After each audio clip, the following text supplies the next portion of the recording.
My name is Adrian Lazar and I'm creative director at Planet Alpha Game Studio.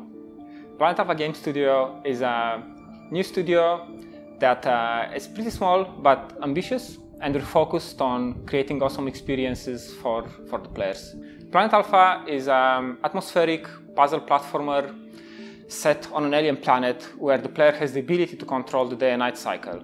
And the game has a mix of different types of game mechanics. We have puzzles, we have stealth, platforming, exploration, and they're all mixed together in a way that each environment has its own feelings. So, for example, we have a place called the Floating Islands, where the platforming is a bit more important because you can just fall to your death, for example. While on the inside the forest, there's a different kind of gameplay, more focused on stealth and exploring, because, you know, deep in the forest there's more stuff that wants to eat you. So maybe you're not that worried about falling down to your death, but you're worried about what's behind the bushes.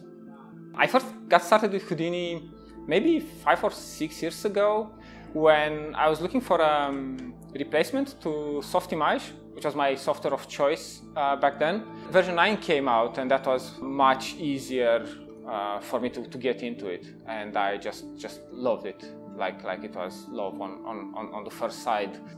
The only software that I use, like the only 3D software that I use, and yeah, I mean, I'm using it for everything. For Planet Alpha, we're using Houdini for a bunch of different things. One thing in our game is that we have a huge variety of environments that the player will get to explore. So we had to create a lot of assets with a very small team. We're just 3 people working on the game, on the core team. And so we had to find a way and find a workflow to create this huge range of assets for things like jungles, forests. We have pastures like plains. We have mountains. We have some floating islands. Like, we have a really big variation of environments. So we're using it for everything from modeling creatures and enemies. Like, the main hero is modeled in Houdini. The main playable character is modeled in Houdini. And then, of course, we use it for stuff like generating the mountain backdrops, generating the clouds, generating a bunch of effects. So it's been super useful for us. We have a few tools that I made, like, are really small. They really help us out.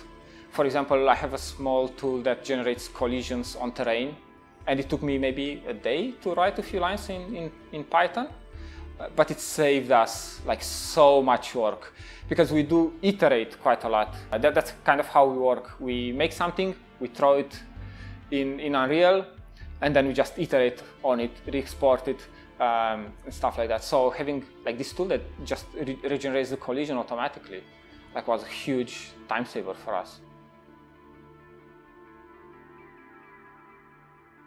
Procedural workflows are valuable because they save time. I mean, that's plain and simple. That's the biggest advantage. You save time on iteration, you save time on data transfer, you just save time, and that allows you to spend that time on creating, you know, more content or better content.